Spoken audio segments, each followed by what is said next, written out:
अस्सलाम वालेकुम रहमतुल्लाह। आबिद साहब, आपको समझ आ जाती है? हैं? कमाल करती है। हाडू साहेब, আপনি কি দরস বোঝেন? है ना, इस वक्त उर्दू क्लास के सबसे पॉपुलर शागिर्द भी তার हैं। উত্তর বোঝা যায়নি। बड़ा बच्चा कहलाता উর্দু ক্লাসের সবচেয়ে জনপ্রিয় ছাত্র হলেন হাডু সাহেব, है। যাকে इमरान বড় भी आया বাচ্চা हुआ বলা है? হয়। इमरान, हाँ ठीक है ठीक है। ইমরানও এসেছে কিনা? হুজুরকে বলা হলো যে হ্যাঁ, ইমরানও এসেছেন। अच्छा हुआ, पूछने का फायदा हो गया, आगे आ गए। জিজ্ঞেস করার লাভ হয়েছে, আগে এসে গেছেন তিনি। হুজুর বলছেন, चर्च का कोई प्रोग्राम आ रहा था तो दूसरी कंपनी ने ज़्यादा वक्त ले लिया ज़बरदस्ती। কোনো চার্চের प्रोटेस्ट किया तो প্রোগ্রাম আসছিল, কোনো কোম্পানি আমাদের था, बल्कि সময় নিয়ে গেছে জবরদস্তি। छोड़ा नहीं, उनको पता नहीं लगा। आज तो खुदा के उसी वक्त पे चला गया। পরে জানা গেল যে আর একটা কোম্পানি সময় ছাড়েনি, তারা বুঝতে পারেনি। दोबारा इसे शुरू करते हैं। আর आऊज़ु बिल्लाहि मिनश शैतानिर रजीम, बिस्मिल्लाहिर रहमानिर হুজুর रहीम। এখন তেলাওয়াত করছেন।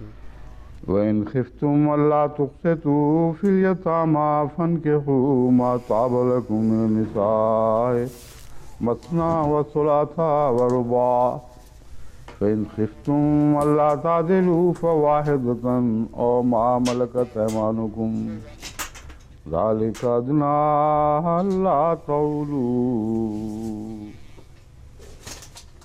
इसका तर्जुमा पहले हो चुका है और इस ज़मीन में অনুবাদ পূর্বেই করা হয়েছে এই আয়াতের।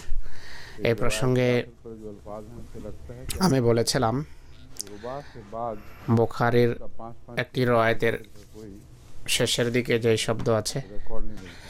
4-এর পর 5 বা 6 एक हवाला मिला है, 6টি বিয়ের কোনো রেকর্ড পাওয়া যায় না, কিন্তু ফিলিস্তিন থেকে একটা উদ্ধৃতি এসেছে, तो वो दरअसल তাতে এর বিপরীত একটা কথা বর্ণিত হয়েছে। আমি ভেবেছি वो कहते हैं এটি আসলে বিপরীত কোনো কথা নয়। के दौरान जो मसना और खुलासा और रुबा के बाद के आदात के बारे में दरियाफ्त তাফসীর কোরআনের সময় মাসনা, সুলাসা, রুবা সংখ্যা সম্পর্কে फाल और প্রশ্ন জিজ্ঞেস করা হয়েছিল। এই ধরনের সংখ্যা আর আরবিতে ফওয়াল এবং ফৌলা, फौल पर आते हैं।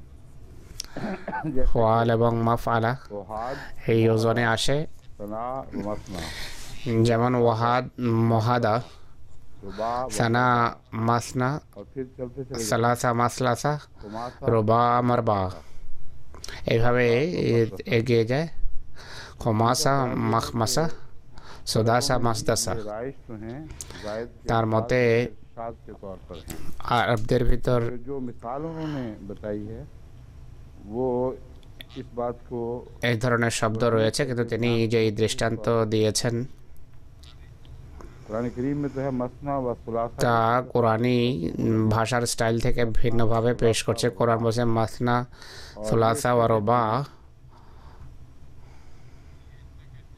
ইনি বলছেন जाल कौम वहादा व मोहदा, যেমন জা আল दोनों কম ওয়াহাদা ওয়া মহাদা वहादा व मोहदा সম্পূর্ণ ভিন্ন স্টাইল, আরব উভয়টিকে একাত্রে ব্যবহার করে। ওয়াহাদা ওয়া মহাদা लोग একা একা এসেছে, সে একা এসেছে, জাতির সদস্যরা একা এসেছে। जो भी मिसालें ने दी हैं জাহাবু খমাসা ওয়া মখমাসা, 5 জন করে গিয়েছে। ইনি যে দৃষ্টান্ত দিয়েছেন और मुख्तलिफ है। তা দুই শব্দের একাত্রে দেয়া হয়েছে, কিন্তু কোরআনের বাগধারা ভিন্ন। খমাসা এবং মখমাসার বিতর্ক ভিন্ন। रोज़मर्रा के दर्स की तरफ आता हूँ। हज़रत अब्बास मुस्लिम मौद হুজুর बलছেন যে মখমাসা বা সংকটের ভিতর না গিয়ে দরসের দিকে ফিরে যায়। হযরত আকদাস মসিহ মাউদ আলাইহিস সালাতু ওয়াস সালামের तफसीर में जो कुछ आपने যে ব্যাখ্যা ছিল मौक़ों पर लिखा या बयान फरमाया, এই আয়াতের তাফসীরে इसमें से कुछ हिस्से चुने বিভিন্ন সময় তিনি যা লিখেছেন এবং বর্ণনা করেছেন তার কিছু অংশ বেছে নিয়েছিলাম। उनके जवाबात এক ধরনের ব্যাখ্যা খ্রিস্টানদের আপত্তির প্রেক্ষাপটে দেয়া হয়েছে। इतराज़ जो बाज़ मुसलमान जदीद फिक्र के लोगों की तरफ দ্বিতীয়ত জেনারেল আপত্তি, और मुतफर्रिक़ भी हैं। যা আধুনিক চিন্তাধারার অধিকারী কিছু মুসলমান করে থাকে। অন্য ধর্মের মানুষও আছে যারা আপত্তি করে, আর্যরাও আপত্তি করেছে। হযরত মসিহ ইসলাম তার উত্তর দিয়েছেন। এসব শোনানোর পর আমি আপনাদেরকে ওরিয়েন্টালিস্ট বা ধর্মযাজকদের আপত্তির দিকে নিয়ে যাব। ওরিয়েন্টালিস্টদের ভাষায় বলবো, তাদের অনেকেই ছিল যারা অত্যন্ত জ্ঞানী। পূর্বে যে সমস্ত ওরিয়েন্টালিস্টের কথা বলেছে তাদের মোকাবেলায় এরা সত্য পূজারী। তাদের উদ্ধৃতি আমি আপনাদের সামনে উপস্থাপন করব। হযরত মসিহ মাউদ আলাইহিস সালাতু ওয়াস সালাম বলেন যে এখানে বিরোধীদের পক্ষ থেকে আপত্তি করা হয় যে একাধিক স্ত্রী হলে বা স্ত্রীর সংখ্যা যদি একাধিক হয় এটি অন্যায়, কেননা ইনসাফ করা যায় না, সুবিচার করা যায় না। স্ত্রী যদি একাধিক হন তাহলে অন্যায় হয়ে যায়, ইনসাফ থাকে না। এক পুরুষের এক স্ত্রী থাকার ভিতরেই সুবিচার নিহিত। প্রায় সময় মানুষের পক্ষ থেকে প্রশ্ন ওঠানো হয় যে ইনসাফ সম্মত শিক্ষা হলো এক পুরুষের স্ত্রী একজনই হবে। হুজুর বলছেন যে আমি আশ্চর্য হই অন্যদের জীবনে কেন তারা অনর্থক নাক গলায়, কেননা ইসলাম একটা সুবিদিত শিক্ষা যে একাধিক বিয়ে করা যায়, 4 পর্যন্ত বিয়ে করা যায়, কিন্তু কাউকে বাধ্য করা যাবে না বিয়ে করতে। এটি ব্যতিক্রম ধর্মী অনুমতি সবার জন্য, তা সবাই তা করতে বাধ্য নয়। প্রত্যেক নরনারী এই বিষয়টি খুব ভালোভাবে জানে। এটি সেই সমস্ত মহিলাদের অধিকার। তারা যদি কোনো পুরুষের সাথে বিয়ে করতে চায়, বিয়ের পূর্বে শর্ত দিতে পারে যে স্বামী কোনো মূল্যে দ্বিতীয় বিয়ে করবে না। যদি এই শর্ত নির্ধারণ করিয়ে নেন তাহলে এটি বৈধ, কেননা দ্বিতীয় বিয়ে করা তার জন্য ফরজ নয় বা আবশ্যক নয়। সেই নারী যদি, মহিলা যদি নিজের অধিকার সংরক্ষণ করাতে চায় যে আমি দ্বিতীয় বিবি সহ্য করতে পারবো না আপনার, তাই আমাকে এই নিশ্চয়তা দাও, এটি হলো শর্ত। হযরত মুহাম্মদ ইসলাম বলেন যে এমনটি করতে পারে এমন কোনো মহিলা। হুজুর বলছেন এটি পরে আমার চিন্তা হলো, আমি এটি যে শোনাচ্ছি কোথায়ও নিকাব ফর্মে আমাকে আবার কিছু সংযোজন না করতে হয়, অর্থাৎ শেষ শর্ত আবার অন্তর্ভুক্ত না করতে, যা প্রথম শর্ত হবে। প্রত্যেক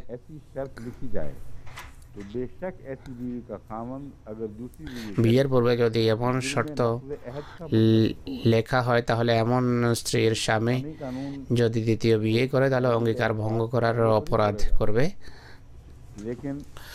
অর্থাৎ সে একাধিক বিয়ে করলে তার এই অঙ্গীকার ভঙ্গের অপরাধে সে অপরাধী হবে, চুক্তি ভঙ্গের অপরাধ করবে। কিন্তু কোনো মহিলা যদি এমন শর্ত না লেখায় আর শরীয়তের নির্দেশের প্রতি সন্তুষ্ট থাকে তাহলে এমন ক্ষেত্রে অন্যদের হস্তক্ষেপ করা অযৌক্তিক হবে।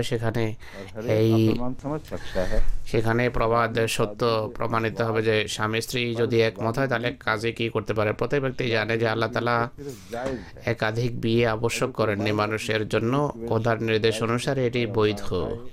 যদি কোনো পুরুষ তার কোনো প্রয়োজনের তাগিদে যদি বিয়ে করতে চায় আল্লাহর নিয়ম অনুসারেই তা হবে। প্রথম স্ত্রী যদি সন্তুষ্ট না হন তাহলে তার জন্য পথ খোলা আছে, সে তালাক নিতে পারে।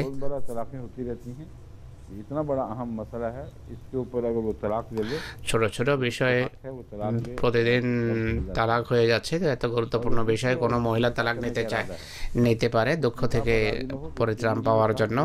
দ্বিতীয় মহিলা যার সাথে বিয়ের কথা হচ্ছে সে যদি বিয়েতে রাজি না হয় তাহলে তার জন্য এটি সহজ উপায়, এমন আবেদনকারীকে না বলতে পারে, কেননা কোনো জবরদস্তি নেই। কিন্তু উভয় মহিলা যদি এই বিয়েতে সম্মত হয় তাহলে কোনো আর্যেরেতে নাক গলানোর কি অধিকার আছে? সেই মহিলা কি সেই মহিলাদের সাথে বিয়ে করবে নাকি আর্যকে? আল্লাহ তাআলা যেখানে একাধিক বিয়ের মানসিক প্রয়োজন অনুসারে বৈধ রেখেছেন, সে আর এক মহিলা স্বামীর দ্বিতীয় বিয়েতে যদি সম্মত হয় আর দ্বিতীয় মহিলাও যদি সানন্দে রাজি হয় তাহলে কোনো ব্যক্তির একে বাধা দেওয়ার কি অধিকার আছে?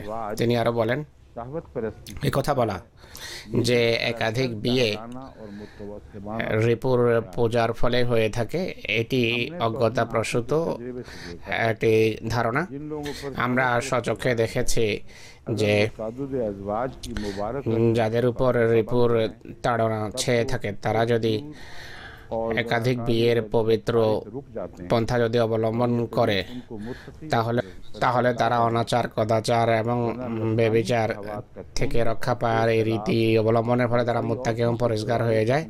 নতুবা প্রবৃত্তির কামনা বাসনার প্রবল তুফান তাকে বাজারে মহিলাদের দ্বারে পৌঁছায় मर्ज में मुब्तला हो আর অবশেষে সিফিলিস বা গনেরিয়া বা এই ধরনের ভয়াবহ রোগে আক্রান্ত হয়। আর তারা প্রকাশ্যে এবং গোপনে বেবিচার করতে থাকে, যার দৃষ্টান্ত সেই সকল লোকদের মাঝে দেখা যাবে না যারা जो आखिरी पहलू है যাদের 2, 3 বা 4 জন পছন্দনীয় স্ত্রী থেকে থাকে। শেষের অংশ সম্পর্কে সবচেয়ে বেশি বাজে কথা বলেছে ভেরি। सबसे ज्यादा একাধিক বিয়ের যে অনুমতি ये अव्वल तो সেটিকে ইসলামী বিশ্বে वैश्वाना हमला है जिस পাপাচারিতার প্রসারের কারণ আখ্যা দিয়েছে সে। এটি এমনিতেই বন্য আক্রমণ, অজ্ঞতাপ্রসূত আক্রমণ, সত্যের সাথে দূরতম কোনো সম্পর্ক নেই। আমি যেভাবে বলেছি যে সে জানি না একাধিক বিয়ে করা नहीं है প্রবৃত্তির इनकी सोसाइटी और हर दूसरे কামনা বাসনা চরিতার্থ করার কোনো বাহানা নয়, কোনো অজুহাত নয়, নতুবা कर रही है এদের সমাজ এবং অন্য সব সমাজ को कोई मुसीबत नहीं पड़ी हुई প্রকাশ্যে এমন রাস্তা এমন পরিস্থিতি অবতারণা করছে वो जो खाए যে পরিস্থিতিতে কেউ 1, 2 বা 3টি বিয়ে করতে বাধ্য নয় বা বিয়ে করে তাদের বোঝা বহন করবে, স্ত্রীদের ঝগড়া বিবাদ সহ্য করবে। একাধিক বিয়ে করা আসলে বহু সমস্যাকে আমন্ত্রণ জানানো। প্রকৃতপক্ষে একাধিক বিয়ে এমন পছন্দনীয় কোনো अदा करनी বিনোদন নয় যা সানন্দে মানুষ গ্রহণ করতে পারে। যেখানে দায়িত্ব বর্তায় মানুষের উপর, সেখানে মানুষ এমনিতেই বিরত হয়ে যায়। কোনো দায়িত্ব জ্ঞানশীল মানুষ देख के बिला सोचे যে জানে যে আমাকে এমন দায়িত্ব পালন করতে হবে, তে সে बल्कि চিন্তা ভাবনা না করে শুধু কামনার বশবর্তী হয়ে বিয়ে করবে না, मिसाली भी हों বরং প্রায়শ যারা একাধিক বিয়ে দেখেছে আদর্শ স্বামী স্ত্রী হলেও বুদ্ধিমান মানুষ এ থেকে বিরত থাকে। কেননা हज़रत मुस्लिम मऊद আদর্শ হওয়া সত্ত্বেও একাধিক বিয়ে অনেক বড় দায়িত্ব মানুষের উপর বর্তায়। হযরত মুসলিহ মাউদ এক সময় तीसरी शादी की रब्जी के 4টি বিয়ে করেছেন এককালে। এক স্ত্রী মারা যাওয়ার পর দ্বিতীয় বিয়ে করেছেন। মোট और आपके बच्चों में से 60টি শাদী তার হয়েছে, কিন্তু একই সময়ে 4 জন স্ত্রী ছিলেন। अगर ये वो घर তার বিভিন্ন বিয়ের ফলে যে 13 জন ছেলে হয়েছে তাদের একজনও একাধিক বিয়ে করেনি। যদি তারা ঘরে এটি দেখতেন যে এর ফলে বিলাসিতার সুযোগ আসে, তাই আমরাও এমনই করব। बेहद उम्दा और पाकीज़ा माहौल था और एक से ज़ायद शादियों में অথচ অত্যন্ত সুন্দর এবং পবিত্র পরিবেশ ছিল আমাদের ঘরে। একাধিক বিয়েকে যদি আদর্শ बच्चों में বিয়ে আখ্যা দেওয়া যেতে পারে তাহলে অনেক দিক থেকে এই বিয়ে আদর্শ বিয়ে ছিল। बेहद ताल्लुक और ছেলেদের ভিতর কোনো প্রকারের के बसा औकात শত্রুতা ছিল না, সৎ ভাইয়ের মতো আচরণ ছিল না, পরস্পরের প্রতি গভীর ভালোবাসা ছিল। অনেক সময় पाल पर ज़्यादा रहा এক মায়ের সন্তানদের और मसलन সন্তানদের এক মা অন্য মায়ের সন্তানদেরকে নিজের সন্তানদের তুলনায় दोस्त थे বেশি ভালোবাসেন। যেমন আমার সমবয়সী ছিল মির্জা আনোয়ার সাহেব। বাল্যকাল থেকে আমরা উভয়ে বন্ধু ছিলাম। और भी थे बच्चे बड़ी उम्र में তার আরও ভাই ছিল। সেই ভাইয়ের তুলনায় আমার সাথে তার সম্পর্ক সবচেয়ে বেশি ভালো ছিল। में कमी पैदा नहीं कर सका কোথায়ও इसलिए মায়েদের সতীন হওয়া বাচ্চাদের ভালোবাসায় কোনো প্রকারের ঘাটতি আনতে পারেনি, তাই আদর্শ পরিবেশ ছিল। কিন্তু তা সত্ত্বেও था ये जिम्मेदारियां अदा करना और कोई आसान काम नहीं है एक से তারা ঘরে দেখেছেন যে হযরত মুসলিম মওদের জন্য দায়িত্ব পালন অত্যন্ত কঠিন বিষয় ছিল। একাধিক বিয়ে কোনো সহজ বিষয় নয়। তাই হযরত মসিহ মাউদ আলাইহিস সালাতু ওয়াস সালাম বলছেন नफसानी ख्वाहिशात वालों को क्या मुसीबत এর প্রবৃত্তির কামনা বাসনার সাথে দূরতম কোনো সম্পর্ক নেই। যারা রিপুর পূজারী বা মানুষের কি হয়েছে যে একাধিক বিয়ে করবে।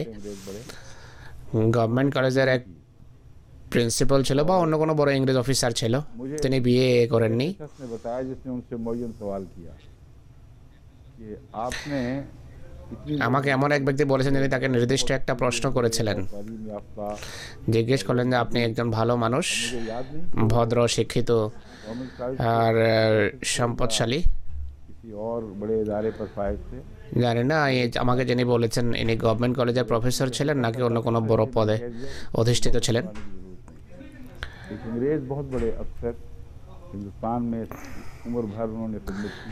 একজন অনেক বড় ইংরেজ অফিসার ছিলেন, ভারতে সারা জীবন তিনি কাজ করেছেন। তার এক আহমদি বন্ধু তাকে জিজ্ঞেস করেছেন, उल्टी बात कर रहा है, হ্যাঁ তাকে জিজ্ঞেস করেন তিনি যে আপনি বিয়ে করেন না কেন। क्यों क्यों शादी करते हो? সেই ইংরেজ উত্তর দিল যে তুমি উল্টো কথা বলছো, আমার প্রশ্ন হলো তোমরা কেন বিয়ে করো, বিয়ের দরকার কি? उसे घर में गाय সে ইংরেজি নিজেই বলে যে প্রত্যেক দিন নতুন তাজা সতেজ দুধ পায়, তার ঘরে গাভী পালার দরকার কি? ऐश वैश्य की खुली इजाजत देती है। যাদের वहाँ एक से ज्यादा शादियां पनप সমাজ বিলাসিতার এবং লাগামহীন জীবনযাপনের খোলা অনুমতি দেয়, সেখানে একাধিক বিয়ে চলতে পারে না, বড় ঘৃণ্য মনে হয়। কারণ কি? कर लिया जाए और আইনগতভাবে वहाँ फैल অন্য কোনো মহিলার দায়িত্ব কাঁধে নেওয়ার দরকার কি? रिवाज উল্টা কথা হুজুর বলছেন, इजाजत उसके मौके मुहैया नहीं होते।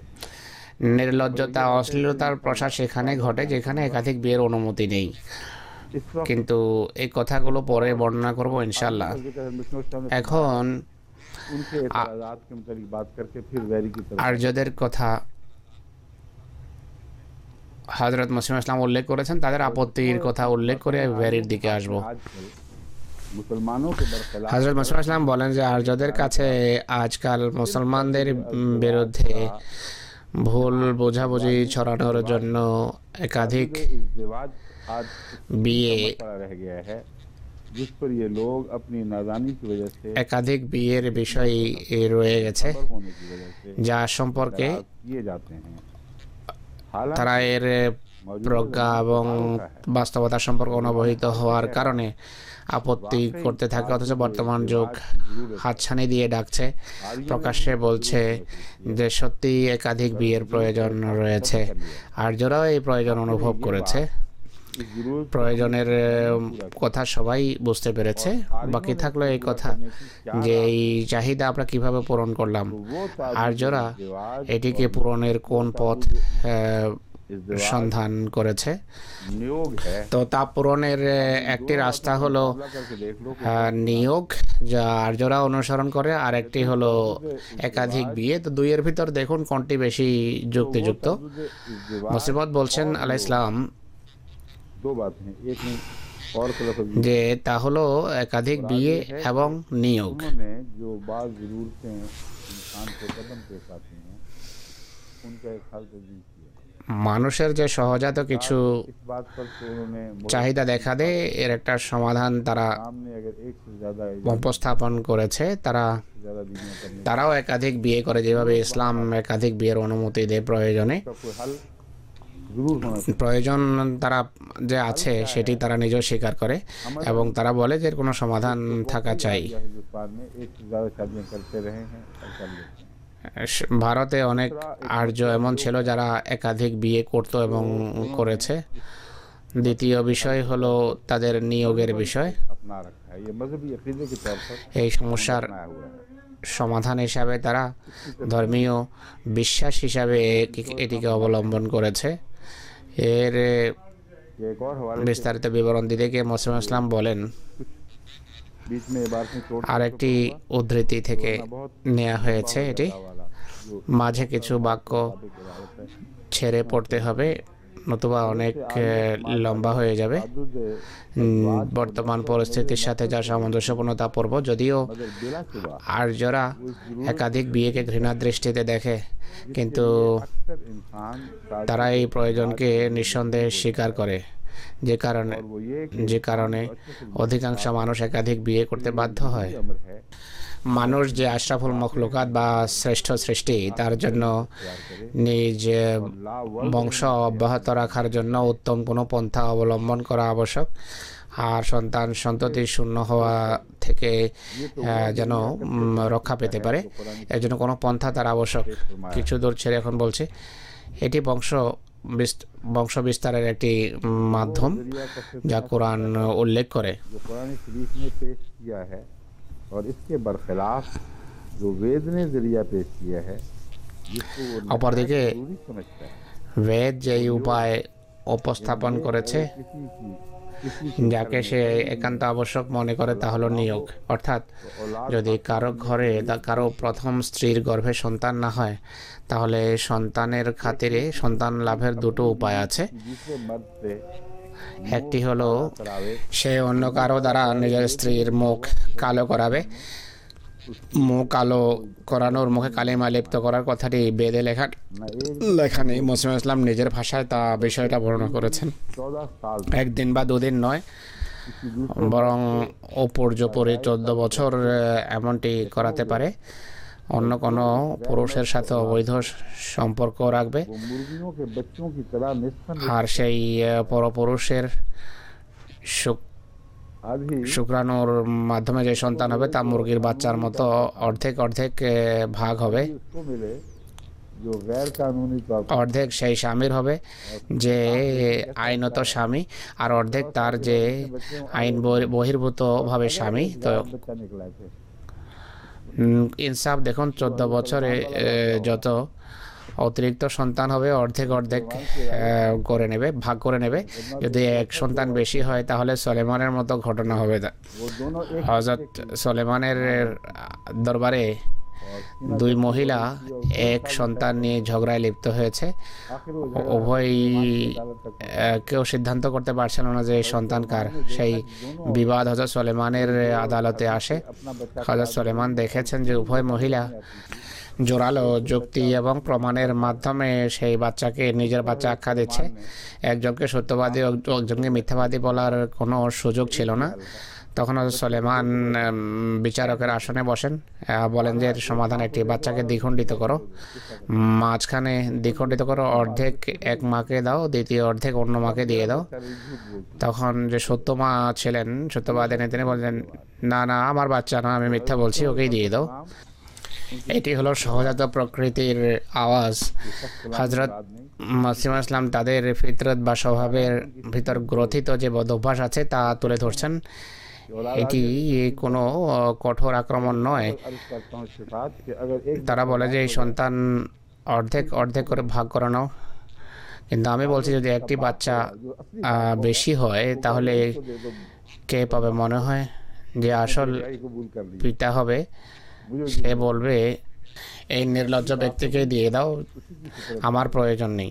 हिफाजत के लिए बेचैन होगी मगर ये लिखने के बाद मुस्लिम फरमाते हैं আসল ফিতরতেই তার হেফাজতের, আসল পিতাই তার হেফাজতের জন্য ব্যাকুল হবে। पाक दामन তো তিনি বলছেন যে অর্ধেক সন্তান সন্ততির অর্ধেক সেই সতীসাধ্যের স্বামী পাবে, আর দ্বিতীয় অর্ধেক সেই পাবে या साहबान इस काम যার কাছে স্ত্রীকে সন্তানের জন্য পাঠানো হয়েছে। जानता हूँ তো আর্য সাহেবরা যদি এই কাজকে ঘৃণা না করেন তাহলে আমি জানি। হযরত মসিহ ইসলাম দেখুন কিভাবে সুবিচার করেছেন। মসিহ ইসলাম সেই সমস্ত আর্যদের और पाकबाज हैं পক্ষ সমর্থন করেছেন যারা ना पड़े किसी पर কার্যত আর্য ধর্মের সাথে সম্পর্ক রাখে কিন্তু প্রকৃতির দিক থেকে নেক এবং পাক। তাই কেউ যেন কথা মনে না করে যে ভারতের সমস্ত আর্য এমনই। তিনি বলছেন, মসিমত বলছেন যে আমি জানি এখনও কোটি কোটি হিন্দু এই আর্য ধর্মের অনুসারী হবে যারা বেদের এই শিক্ষাকে মোটেই শিরোধার্য করার জন্য প্রস্তুত নয়। जरूरत के लोग তারা शादी करते होंगे আর মুসলমানদের মতো তারা প্রয়োজনে দ্বিতীয় বিয়ে করে থাকবে। অর্থাৎ নির্লজ্জ কাজ কোনোভাবে স্ত্রী দিয়ে করানোর জন্য তারা প্রস্তুত নয়। এটি থেকে বোঝা যায় যে अगर तुम पंजाबी में तलाश करो तो ভদ্র মানুষ প্রকৃতিগতভাবে প্রয়োজনের সময় দ্বিতীয় বিয়েকে পছন্দ করে। वो दो तीन পাঞ্জাবে रखते होंगे সহস্র সহস্র সম্পদশালী হিন্দু এমন দেখবে যারা দুই বা इस बात को তিনটে স্ত্রী হবে অবশ্যই। वो কোনো আর্যরা ছাড়া কোনো সম্মানিত হিন্দু এই রীতি পছন্দ করবে না, যা কোনো কোনো আর্য করে থাকে। फिर दोबारा ईसाइयों का जिक्र करते हुए एक और नुक्ता पेश फरमाते हैं। ईसाइयों ने जो मसीह को खुदा बनाते हैं, খ্রিস্টানদের কথা বলতে গিয়ে হযরত মসিহ ইসলাম আরেকটা কথা তুলে ধরেন যে খ্রিস্টানরা ঈসাকে যে খোদার আসনে বসায়, খোদার আসনে বসানো সত্ত্বেও তার সাথে কি ব্যবহার করেছে। और वो ये है বিভিন্ন কথার পাশাপাশি একটা নতুন কথা আমার সামনে এসেছে তাদের, की शादी हुई, তা हलो ইতিহাস থেকে मौजूद জানা যায় যে যেই है। मुझे भी पहली दफा ইউসুফের সাথে মরিয়মের বিয়ে হয়েছিল তার পূর্বেও এক স্ত্রী ছিল। আমি প্রথমবার এ কথা জানতে পেরেছি। আপনাদের অনেকেই হয়তো এটি জানেন না। হযরত ইউসুফের পূর্বেই স্ত্রী ছিল, বিবাহিত ছিলেন তিনি।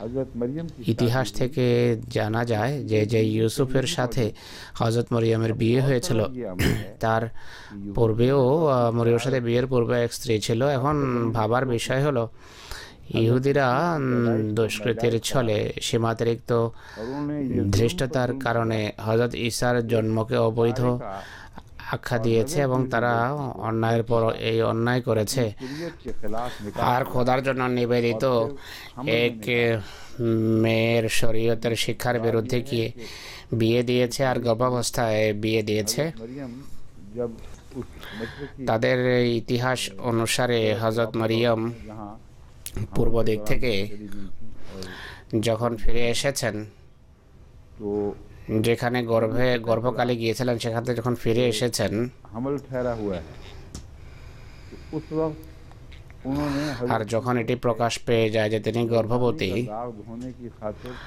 তখন কলঙ্ক বিমোচনের জন্য তারা হযরত ইউসুফের সাথে তাকে বিয়ে দিয়ে দেয়। हमल के दौरान जब এই রওয়ায়তি হযরত মসিহ মউদ আলাইহিস সালাতু ওয়াস সালাম लोगों के सामने এইখানে উপস্থাপন করছেন।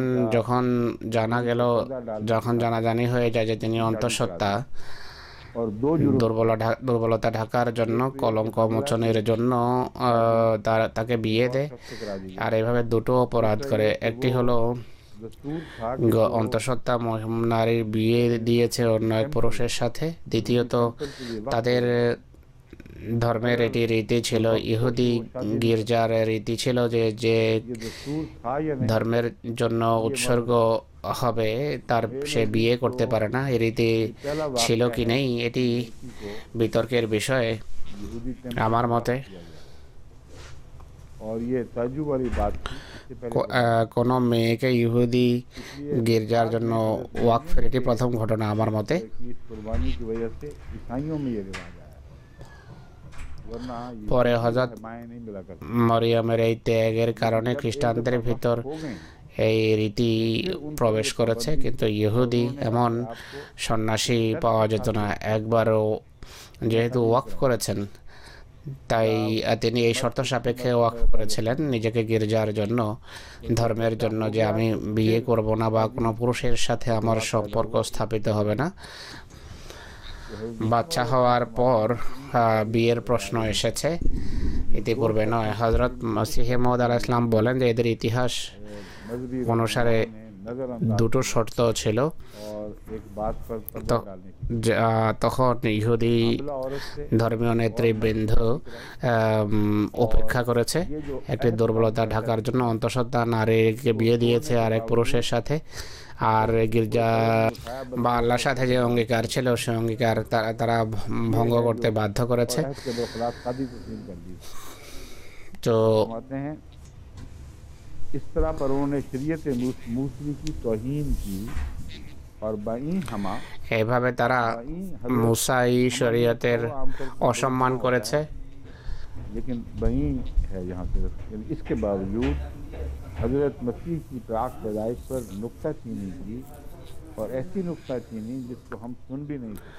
তা সত্ত্বেও হযরত ঈসার পবিত্র জন্ম সম্পর্কে তির্যক সমালোচনা করেছে আর ভয়াবহ সমালোচনা করেছে। একদিকে তাদের জ্যেষ্ঠরা হযরত মসির সম্পর্কে অনেক ভয়াবহ অপলাপ করেছে। सुनने के रवादार भी नहीं हैं उन তো बातों। আমরা যারা হযরত ঈসার প্রতি প্রকৃত फिर फरमाते हैं, ভালোবাসা রাখি, আমরা এমন কথা শোনাও পছন্দ করি না। তিনি হযরত মসিহ ইসলাম আরও বলছেন, ईसाइयों ने এদের মোকাবেলায় খ্রিস্টানরা কি বলেছে তা দেখুন। तकादी तौर पर খ্রিস্টানরা হযরত ঈসা আলাইহিস সালামের और खुद জন্মকে और खुद বিশ্বাসের দিক থেকে पैदा किया।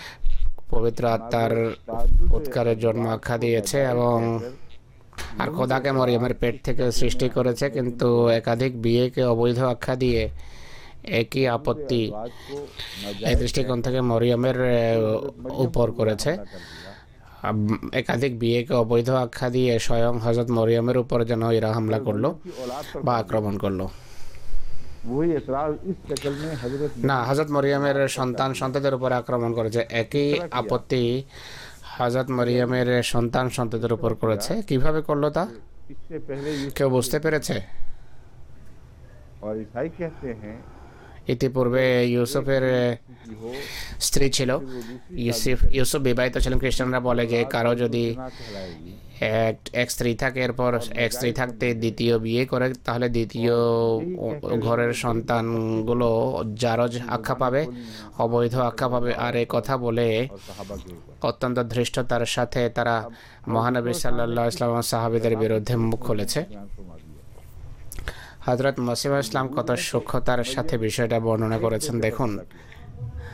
ইহুদিরা कि वो মরিয়মের এক পুত্রের উপর মাত্র হামলা করেছে, আক্রমণ করেছে, औलाद समझ जाता है। যে নাউজুবিল্লাহ তিনি ये फतवा दिया নাজায়েজ। তোমরা মরিয়মের সকল সন্ততিকে অবৈধ আখ্যা দিয়েছ। सबसे बच्चे একদিকে বলছো যে পুরুষ একাধিক বিয়ে করতে পারে না। तुमने ইউসুফের সন্তান ছিল যার পূর্বেও স্ত্রী ছিল। এদিক থেকে মরিয়মের সন্তানের উপর তোমরা আক্রমণ করেছ। এভাবে ঈসা এবং তার অন্যান্য ভাইয়ের জন্মকে আক্রমণের লক্ষ্যে পরিণত করেছে। ঈসার জন্মও প্রশ্নবাণে জর্জরিত, তার ভাইদেরও। अपने ही সত্যি খ্রিস্টানরা একাধিক বিয়ে সম্পর্কে আপত্তি করেন, নিজের পায়ে নিজেরা কুঠারাঘাত করেছে। खुदा का আমরা হযরত ঈসা আলাইহিস সালামের পবিত্র মর্যাদাকে অনেক উঁচু মনে করি, তাকে আল্লাহ তাআলার সত্য এবং মনোনীত নবী মানি। खुदा আর আমাদের বিশ্বাস হলো তার জন্ম বিনা পিতায় আল্লাহর বিশেষ শক্তির একটি নিদর্শন ছিল। যারা মনে করে যে हमरे वाक्य ये है সাময়িক বিয়ের ফলে তার জন্ম হয়েছে, এমন নয়, মিথ্যা কথা।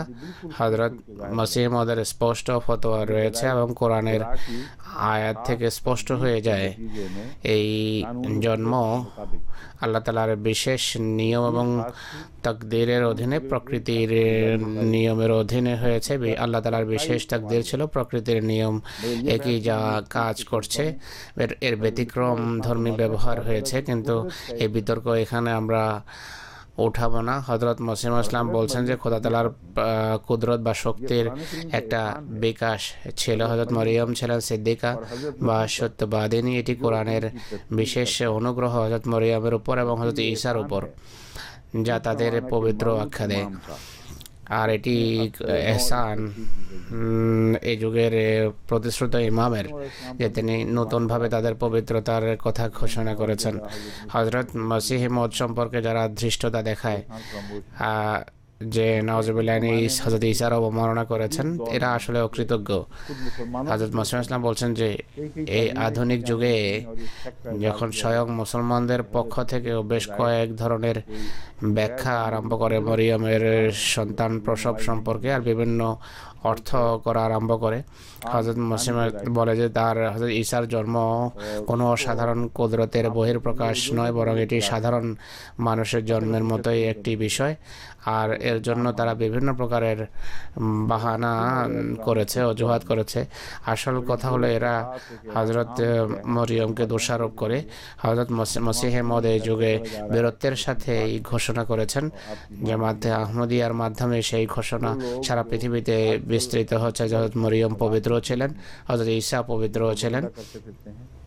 যারা আজকাল হযরত মসিহ মউদের বিরুদ্ধে এই দেশে অপপ্রচার করে, তারা অবৈধ কথা বলে, তাদের কোনো অধিকার নেই এমন এভাবে মুখ খোলার। এটি ব্যাখ্যা করার প্রয়োজন দেখা দিয়েছে, কারণ সম্প্রতি আমরা যে নতুন কেন্দ্র নিতে যাচ্ছি, সেই মরকজ, সেই কেন্দ্রের বিরুদ্ধে মৌলবীরা দল জোট বেঁধেছে, আর সেই অঞ্চলের সমস্ত মানুষকে আমাদের বিরুদ্ধে খেপিয়ে তোলার জন্য এই এই পন্থা অবলম্বন করেছে।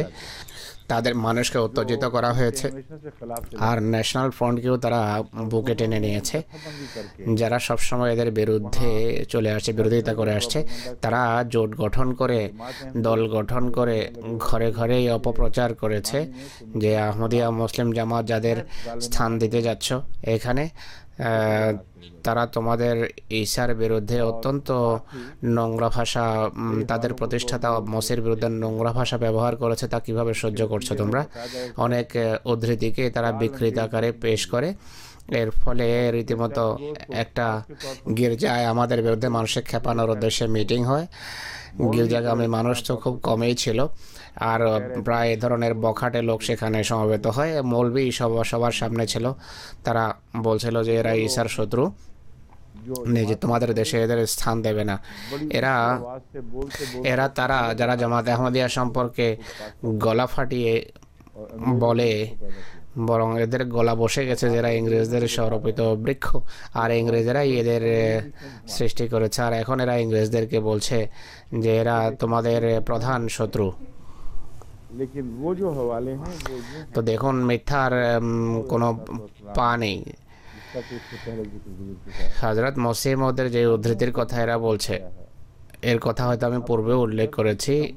তিনি খ্রিস্টানদেরকে অভিযুক্ত করেছেন, বলেন যে তোমাদের ভিতর সবিরোধ থাকা উচিত নয়।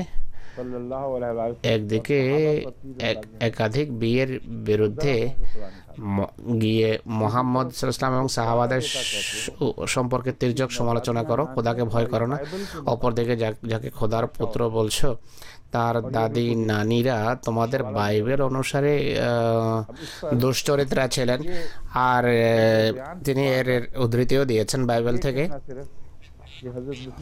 তার এই স্টাইলের কথাকে গোপন করে শুধু এটি বলা যে হযরত মির্জা সাহেবের মতে তারা দুশ্চরিত্রা নারীর সন্তান। বাই কথা বলা যে মসিহ মউদের দৃষ্টিতে যেহেতু দাউদ একাধিক বিয়ে করেছিলেন, সুলেমানও, অন্যান্যরাও হযরত ঈসা আলাইহিস সালাম তাদের বংশ থেকে, তাই তিনি মির্জা সাহেবের কথা অনুসারে অবৈধ সন্তানের অধস্তন। আসলে এটি অনেক বড় ধোঁকা এদের পক্ষ থেকে। হযরত মসিহ মউদ বলছেন তাদের বিয়ে বৈধ ছিল, আর যাদেরকে তোমরা অভিযুক্ত করছো সে অভিযোগ ভুল। অভিযোগকে তিনি গ্রহণ করেন না। দাউদকেও নির্দোষ আখ্যা দিচ্ছেন, সুলেমানকেও নির্দোষ আখ্যা দিচ্ছেন, সেই সমস্ত বুজুর্গদের নির্দোষ প্রমাণ করছেন যাদের উল্লেখ বাইবেলে আছে। কিন্তু বাইবেলের লেখকদেরকে তিনি বলছেন যে তোমরা আল্লাহর বাণী উপস্থাপন করনি, তোমাদের কামনা বাসনা প্রসূত কথা এতে ঢুকিয়েছ। এটিকে আল্লাহর বাণী যদি বলো, আল্লাহর উক্তি যদি বলো, তাহলে ফলাফল দেখো কি দাঁড়াবে। এটি যদি হুবহু আল্লাহর বাণী হয়ে থাকে, এতে যদি মানুষের হাতের হস্তক্ষেপ না হয়, তাহলে তোমাদের মসিহ, তোমাদের খোদার পুত্র, তার এই অবস্থা দাঁড়ায়। এরপর কোরআনের আয়াতের বরাতে তার পবিত্র হওয়ার কথা ঘোষণা করেন, কিন্তু এই অংশ তারা প্রকাশ করে না। তিনি বলছেন ইনি সেই ইসু যাকে তোমরা এবং তোমাদের বাইবেল উপস্থাপন করেছে, সেই মসিহকে, যিনি আল্লাহর পবিত্র বান্দা, যাকে ক্রুশে ঝুলানো হয়েছিল, আল্লাহ রক্ষা করেছেন। তিনি বলেন যে তার উল্লেখ কোরআনে পড়ো, তিনিও পবিত্র, তার মাও পবিত্র। কোরআন কোথাও তার পিতামহকে কোথাও অভিযুক্ত করেনি। এই হলো পুরো চিত্র। তো এরা এইভাবে বাহানা করে, অজুহাত গড়ে, আর আহমদিয়তের বিরুদ্ধে তাদের হাতে হাত মেলায়, যাদের সাথে পূর্বে শত্রুতা রাখত। আহমদীদেরকে পাশ্চাত্যে এই যে মসিমদের অবস্থান এটি বুঝতে হবে। এটি হযরত ঈসার উপর মোটে আক্রমণ নয়। এই আক্রমণ সেই কাল্পনিক ঈসার উপর, যার কথা কোরআনের কোথায় উল্লেখ নেই, যার অস্তিত্বের কোনো সত্যায়ন কোরআন করেন। এক কাল্পনিক ঈসা ছিলেন, যিনি নাউজুবিল্লাহ আল্লাহর নাকি পুত্র ছিলেন। যেই সত্য ঈসাকে কোরআন উপস্থাপন করেছে, হযরত মসিহ ইসলাম তার পবিত্রতার গান গেয়েছেন, তার প্রশংসা করেছেন। আর এর সবচেয়ে বড় প্রমাণ হলো তিনি নিজেকে দ্বিতীয় ঈসা আখ্যা দিচ্ছেন। আর এরা এমন দুষ্কৃতকারী যে এর উপর গিয়ে আবার আক্রমণ করে। এদের মুখে ছিঁড়া আসলে। এরা এমন ধৃষ্ট, এক জায়গায় এক উপলক্ষে এক কথা বলে, অন্যত্র ভিন্ন ধরনের কথা বলে। যেখানে গালি দেওয়ার সুযোগ পায় সেখানে বেরোতে হয় না। একদিকে বলে দেখো ঈসা আলাইহিস সালাম সম্পর্কে মির্জা সাহেব কথা বলেছেন, তার নানি দাদি সম্পর্কে বলেছেন যে এরা এমন এমন ছিল। আবার অপরদিকে বলে যে ঈসা হওয়ার দাবি করেছেন, তো এখন বলো তিনি কি হলেন। তো তখন সাধারণ মানুষ অপলাপ করে। তো এরা নির্লজ্জ মানুষ। হযরত মসিহ ইসলাম প্রকৃত ঈসার উপর আক্রমণ করেন এবং কাল্পনিক ঈসার উপর আক্রমণ করেছেন, যাকে খোদার পুত্র আখ্যা দেওয়া হয়েছে। তৃতীয়ত, হযরত ঈসা আলাইহিস সালামকে তিনি যেভাবে উপস্থাপন করেছেন তা অসাধারণ। এমন পবিত্র সত্তা হিসাবে তিনি উপস্থাপন করেছেন যার পূর্বপুরুষের ভিতর অপবিত্র কেউ ছিল না। সেই ইসুর উপর তিনি আক্রমণ করেছেন, প্রকৃত মসির উপর নয়। আর এদের মতে এই ইসু সেই ইসুই। এখন পরের প্রশ্ন আসে, যদি হযরত মসিহ মউদ তার মসিল না হন, তাহলে যে ঈসার তোমরা অপেক্ষা করছো, আর তিনি তো আসবেন, আজকে না আসলে কালকে অবশ্যই আসবেন। তো মসিলই হয়ে থাকেন। সকল ক্ষেত্রে সামঞ্জস্য থাকা আবশ্যক না, কিন্তু সেই ঈসা আসবেন যার সম্পর্কে তোমরা বলো যে সেই মরিয়মের সন্তান যদি হয় তো সে এমন হবে, এমনই হবে। তো তখন তোমাদের উত্তর কি হবে বলো? তাই ক্রোধবশত আজে বাজে কথার কোনো অর্থ নেই। এমন অন্যায়কারীরা সবসময় নিজেদের পায়ে কুঠারাঘাত করে। মানুষকে তাদের দৃষ্টিভঙ্গি পুরোপুরি বোঝা উচিত, তাহলে স্পষ্ট হয়ে যাবে এদের যুক্তিতে কোনো শক্তি নেই, কোনো প্রাণ নেই। তাদের নিজেদেরই স্বার্থের বিরুদ্ধে যায় এ ধরনের আজে বাজে কথা। হযরত মসিহ মউদ আলাইহিস সালাতু ওয়াস সালাম একাধিক বিয়ের যে প্রজ্ঞা বা যৌক্তিকতা উল্লেখ করতে গিয়ে বলেন যে কোনো মহিলা স্বামীর সাথে বিয়ের পূর্বে শর্ত রাখতে পারে যে দ্বিতীয় বিয়ের কষ্ট আমি সহ্য করতে পারবো না, এভাবে সে শর্ত রাখতে পারে। এটি সহজাত বিষয়। তিনি বলছেন যে এটি প্রকৃতিগত একটি ব্যাপার, এটিকে অস্বীকার করা যায় না। অনেক সময় মহিলা কোনোভাবে সতীনকে সহ্য করতে পারে না, কিন্তু কোরআনে কারিমে বিষয়টা এমনভাবে উপস্থাপন করেছে যে প্রকৃত চাহিদার নিরিখে এবং প্রকৃতিগত চাহিদা যদি থাকে আর মধ্যবর্তী যদি এমন কোনো পন্থা থাকে যেখানে এক নারী আল্লাহ সন্তুষ্টির খাতিরে বা প্রকৃত প্রয়োজনকে সামনে রেখে আল্লাহ সন্তুষ্টির জন্য যদি এটি মেনে নেয়, তাহলে এটি হলো একাধিক বিয়ের দর্শন, যা এই আয়াতের আলোকে মসিহ মউদ বর্ণনা করেছেন। এই সমস্ত সাবধানতা অবলম্বন না করা আর আল্লাহ যে অধিকার দিয়েছেন তা ব্যবহার না করা আর অন্য কোনো মহিলার সতীন হিসাবে এসে যাওয়া, এটিও তো মহিলারই একটি কাজ, নারীদেরই কাজ। আর এরপর বাজে ভাষায় কথা বলা, এটি বৈধ নয়। মহিলাদের আরেকটি বদ অভ্যাস আছে, কোনো মহিলার স্বামী নিজ প্রয়োজনে যখন দ্বিতীয় বিয়ে করতে চায় তখন সেই নারী বা এবং সেই মহিলা এবং তার নিকটাত্মীয়রা চরম অসন্তুষ্ট হয় এবং গালি দিয়ে আর হইচই করে আর আল্লাহর সেই বান্দাকে অনর্থক কষ্ট দেয়। এমন মহিলারা এবং এমন আত্মীয় স্বজন অকর্মণ্য এবং নষ্ট, কেননা আল্লাহ তাআলা তার নিখুঁত প্রজ্ঞার ভিত্তিতে যার ভিতর শত শত যৌক্তিক কারণ রয়েছে, সেই কারণের ভিত্তিতে পুরুষদেরকে কোনো প্রয়োজন বা হেকমতের অধীনে বিয়ে করার অনুমতি দিয়েছেন। যে ব্যক্তি আল্লাহ এবং রসুলের নির্দেশ অনুসারে বিয়ে করবে তাকে কেন গালমন্দ করা হবে? তো এমন মহিলা এবং যার এমন নিকটাত্মীয় আল্লাহ এবং রসুলের নির্দেশের বিরুদ্ধে দাঁড়ায়, এরা মরদুদ এবং শয়তানের ভাই বোন, কেননা তারা আল্লাহ এবং রসুলের নির্দেশকে অবজ্ঞা করে আল্লাহ তাআলার সাথে যুদ্ধ করতে চায়। যদি কোনো নেক মুসলমানের ঘরে এমন দুষ্ট বা বজ্জাত মহিলা যদি থাকে, তাহলে এমন মহিলাকে শাস্তি দেওয়ার জন্য দ্বিতীয় বিয়ে অবশ্যই করা উচিত।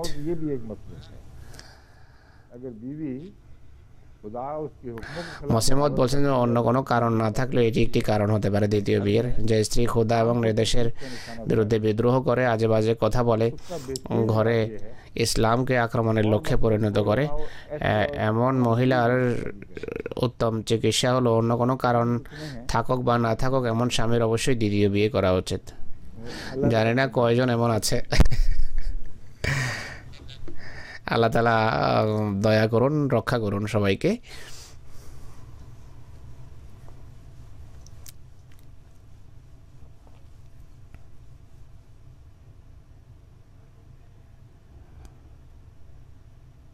जहाँ तक लौंडियों का जिक्र है, एक ये भी हिस्सा है इस आयत की। দাসীদের যতটুকু সম্পর্ক আছে এই আয়াতের আরেকটি অংশ এটি, আর সেই অংশকেও তির্যক সমালোচনার লক্ষ্যে পরিণত করা হয়। বারবার বিভিন্ন প্রশ্নোত্তর অধিবেশন আমি এগুলো নিয়ে আলোচনা করেছি। অনেক এমন কথা আছে যা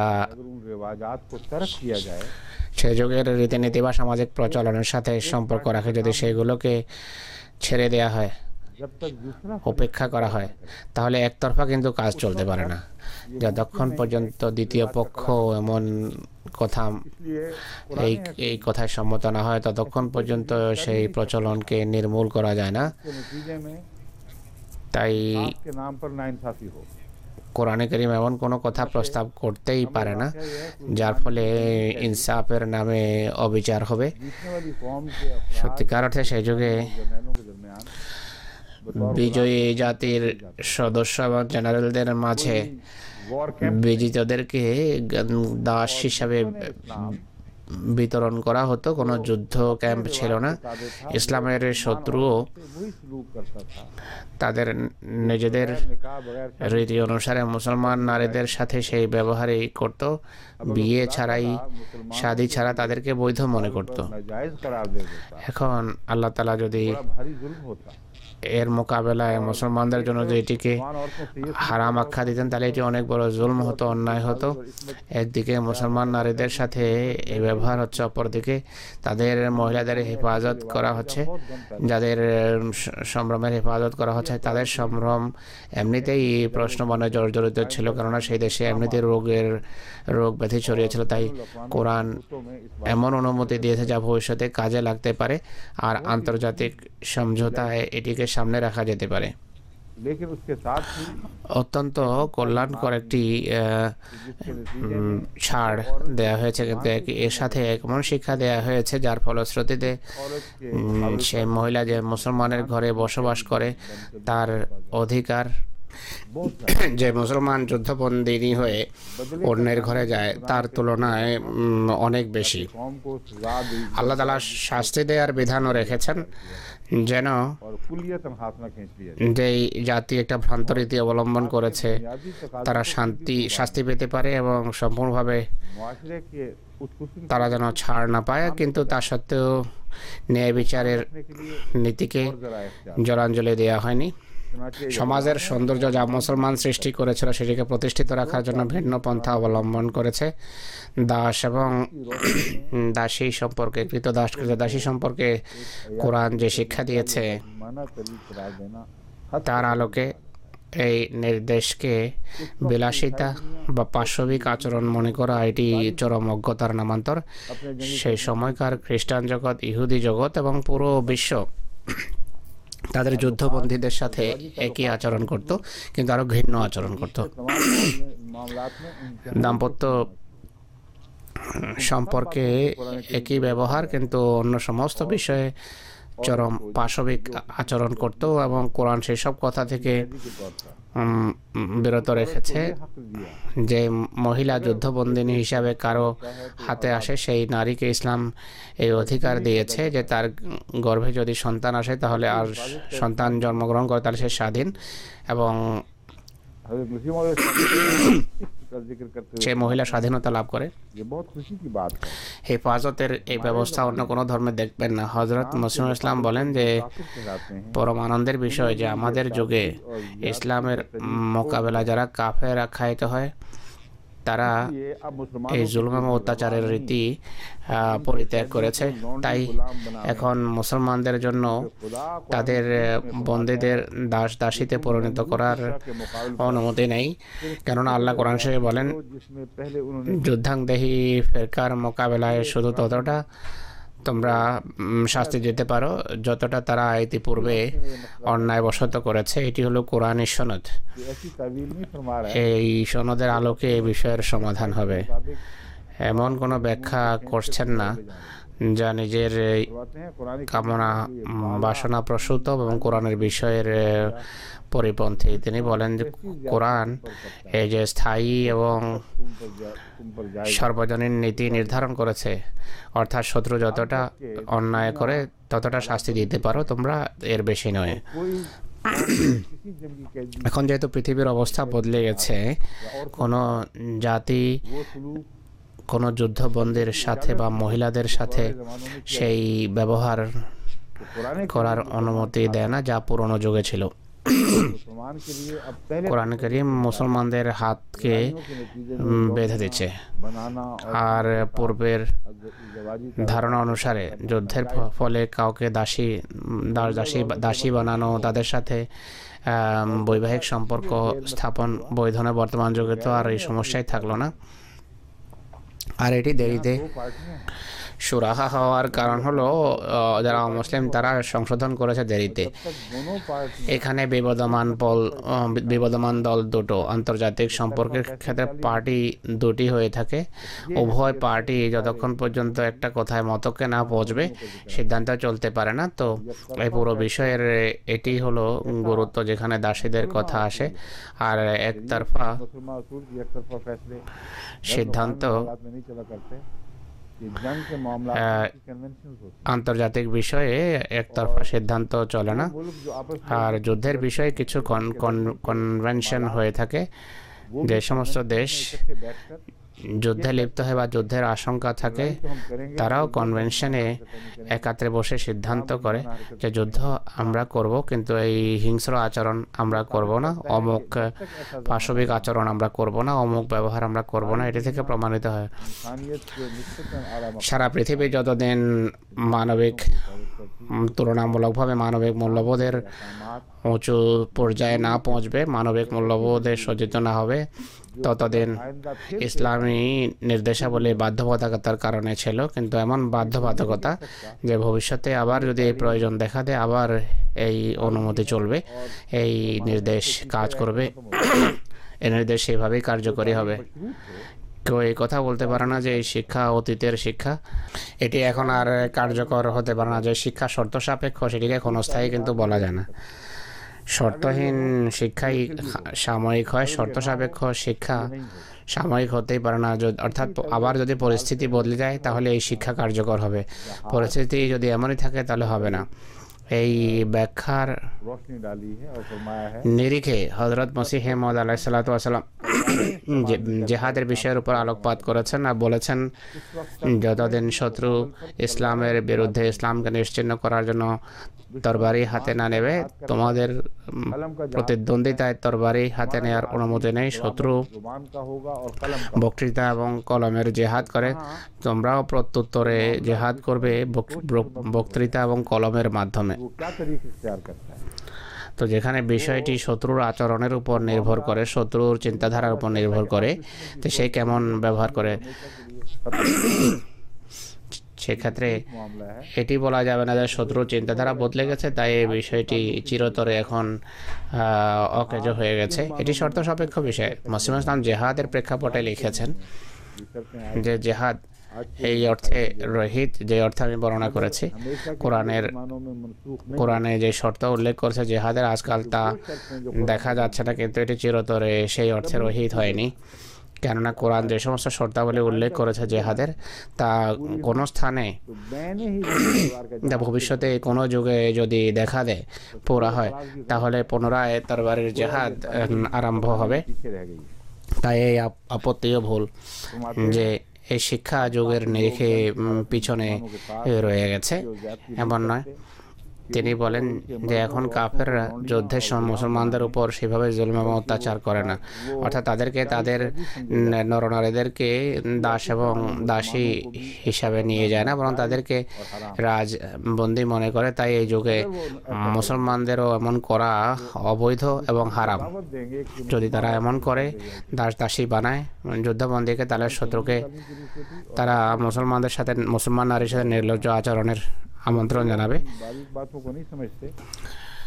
কোরআনের সার্বিক শিক্ষা এবং প্রজ্ঞার দাবিও এটি। যারা সূক্ষ্ম কথাগুলো বোঝে না, অনেক সময় মনে করে যখনই যুদ্ধ হয় যে মহিলা হাতে আসে তাদের সাথে যাচ্ছে তাই ব্যবহার করা যায়। আমি যখন ওয়াকফে ছিলাম, এক সাহেব যার বিয়ে হতো না, তার বিয়ে হয়নি, কেউ তাকে বলেছে যে 71-এর যুদ্ধে অনেক হিন্দু মহিলা যারা রাজস্থান থেকে মুসলমানদের হাতে এসেছে, সেখানে অনেক মৌলবি পৌঁছে যায় আর অনেক এমন নির্দয় মানুষ পৌঁছে, তারা তাদেরকে ধরে ধরে বিক্রি করছে। তার জন্য এই সমস্যা ছিল না যে এটি বৈধ কি অবৈধ, তিনি মনে করেন যে এটি তো বৈধই ছিল, কিন্তু সমস্যা হলো পয়সার, যে পয়সা জোগাড় হবে কিনা। হুজুর বলছেন যে এই ধারণা আজও মিথ্যা, যে দাসী জোগাড় করা সহজ, দাসীর জন্য পয়সা দিতে হতো, আজও দিতে হয়। তিনি আমার কাছে আসেন যে আমাকে একটু আর্থিক সাহায্য করুন, এই নিয়ে কাজে অসুবিধা কি, আপনি মানুষকে সাহায্য করেন, আমাকেও একটু সাহায্য করুন। অনেকদিন পর্যন্ত এই কথা ওঠাতো এবং তাকে ঠাট্টা করতো আর বলতো যে সব কিছু ঠিক আছে, শুধু টাকারই অভাব। আমি তাকে বোঝালাম যে আল্লাহর ভয় করো, এটি মোটেই তেমন বিষয় নয়, বর্তমান পরিস্থিতিতে এর অনুমতি নেই। অনেক নিরাশ হয়েছেন তিনি, কিন্তু আমার কোনো উপায় ছিল না এছাড়া।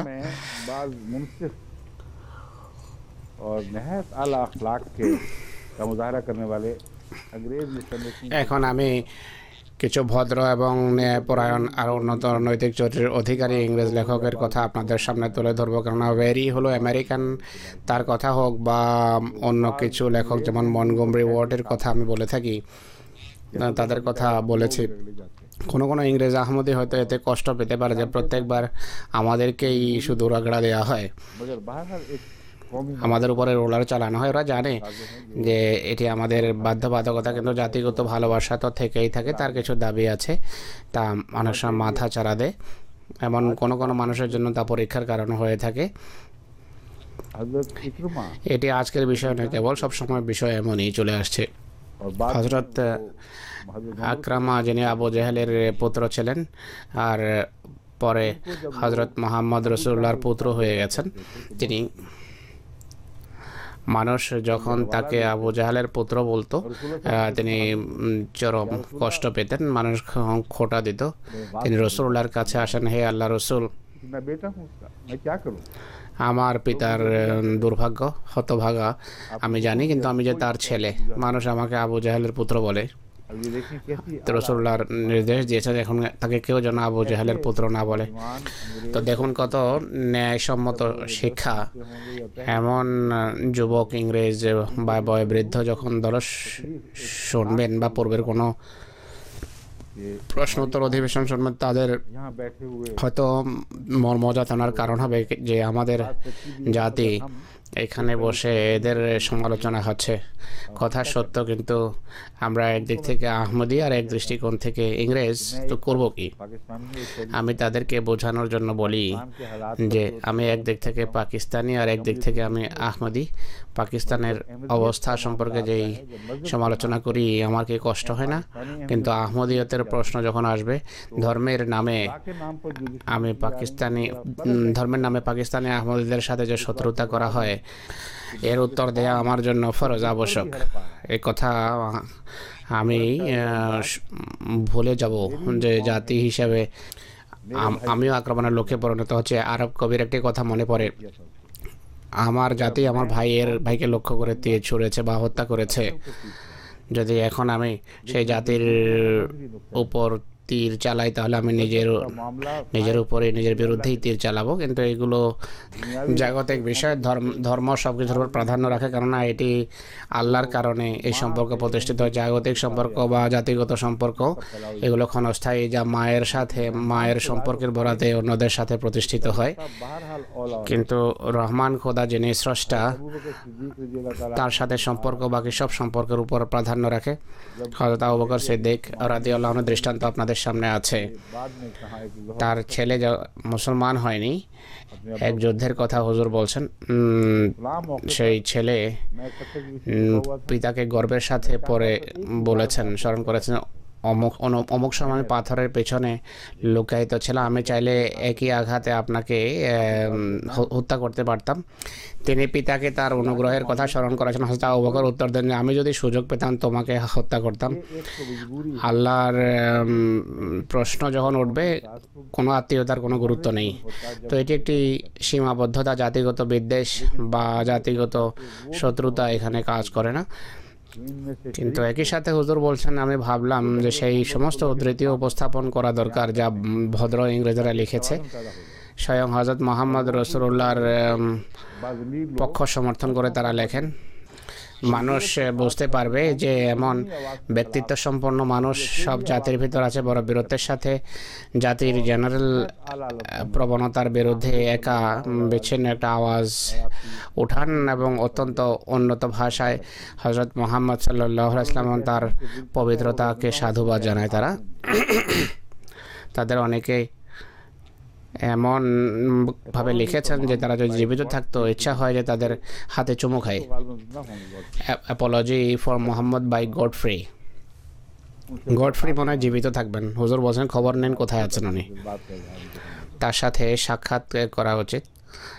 আমি স্বয়ং আমার আবেগ এবং ভালোবাসা প্রকাশ করতে চাই তার সামনে। ইনি একাধিক বিয়ে সম্পর্কে লিখছেন। Of the oldest ceremonial religion west of the Euphrates, and as all Christians maintain of the world, Moses allowed his people, the descendants, as they say, and probably the truth, of Ismail, the son of the father of the faithful, with plurality of wives.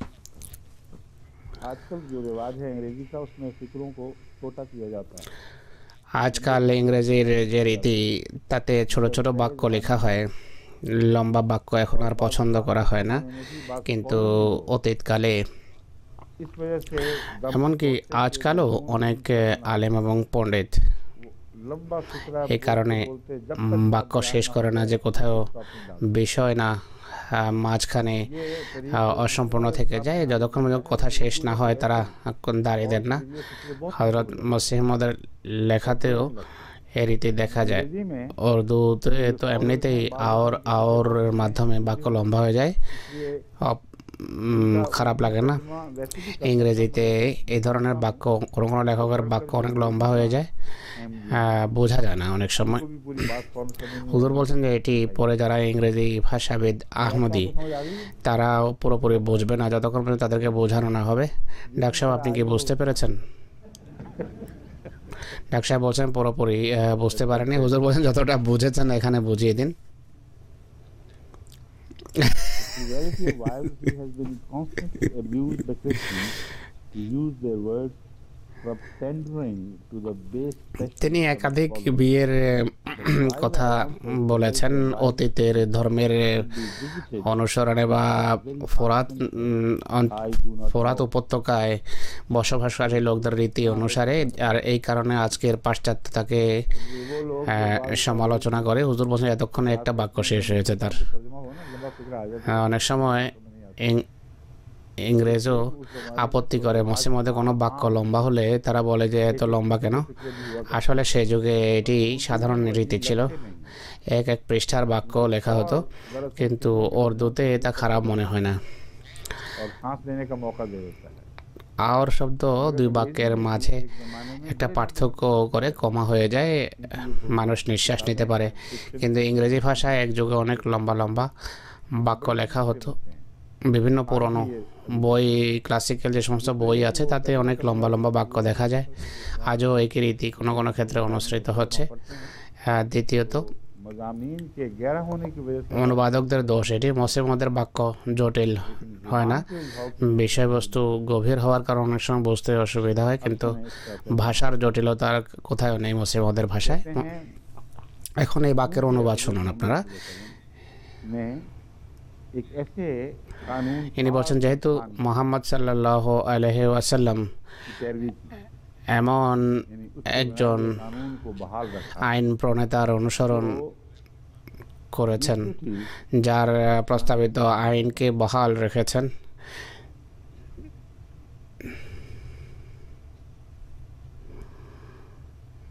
of the oldest ceremonial religion west of the Euphrates,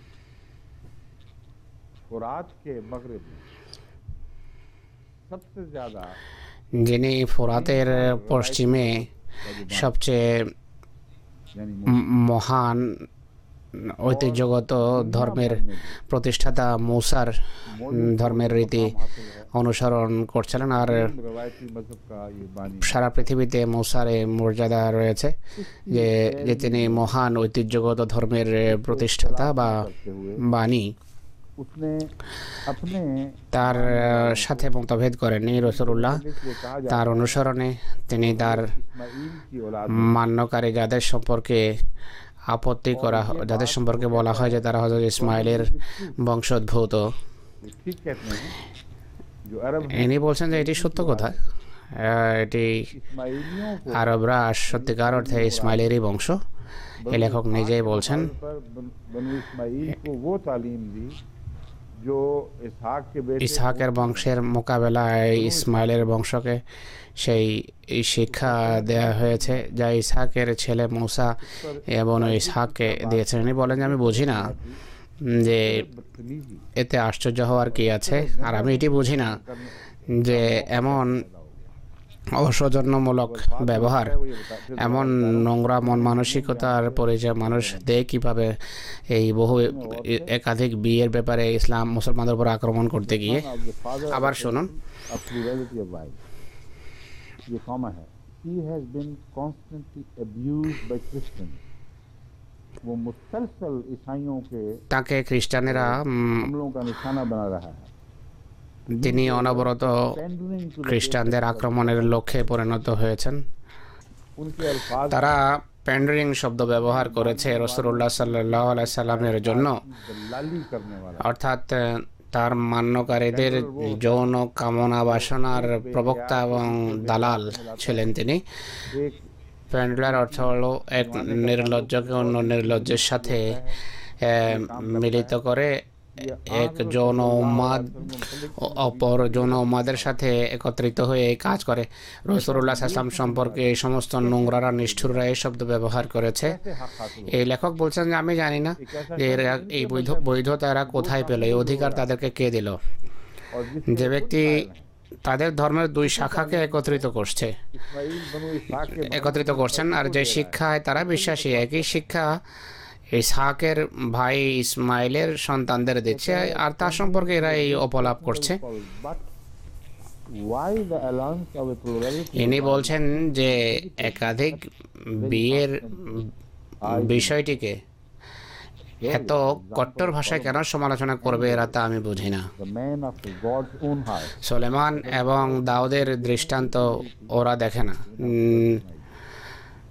হযরত মসিহ মউদ আলাইহিসসালাতু ওয়াসসালাম অবিগলের কথাই লিখেছেন। Surely the example of মসিহ মউদের লেখার সমর্থনে এই লেখা পড়ে আমি সত্যি আনন্দিত। Sulaiman की मिसाल, নিঃসন্দেহে সুলেমানের দৃষ্টান্ত दाऊद की मिसाल, the man after God's এবং own heart, দাউদের দৃষ্টান্ত जो ऐन खुदा के दिल की मोहब्बत के मुताबिक था, दिल যারা के मुताबिक, यानी जो खुदा का पसंदीदा था। খোদার ইচ্ছা অনুসারে জীবনযাপন করতেন, যারা খোদার পছন্দনীয় ছিলেন, खुदा ने যিনি খোদা, যাকে খোদা তাআলা দেখেছেন যে তিনি খোদার শরীয়ত অনুসারে জীবনযাপন করেন।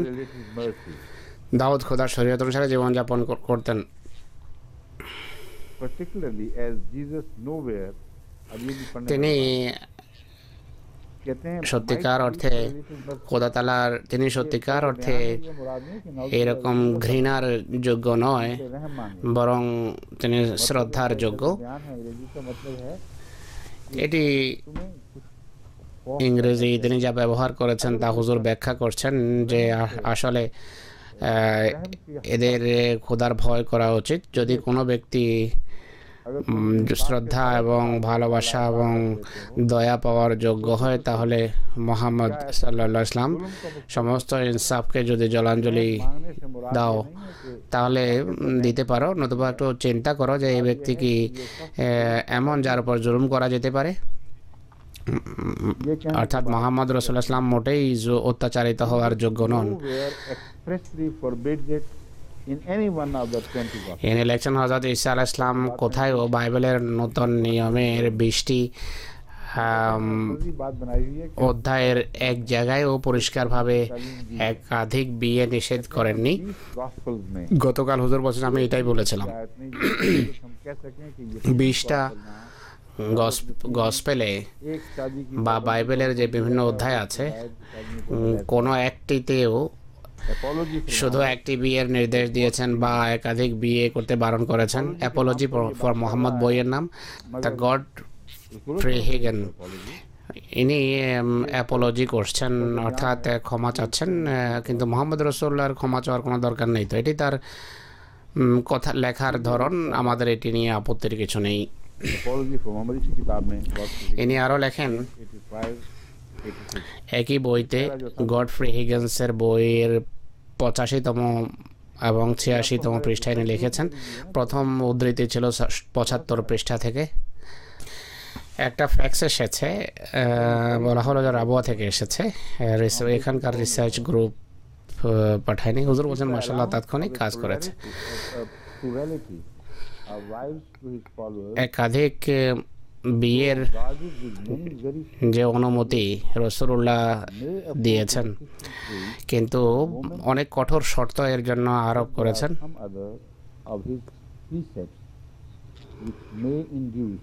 The cool inquirer after truth to doubt, or perhaps to deny altogether the charge of pandering to their base passion.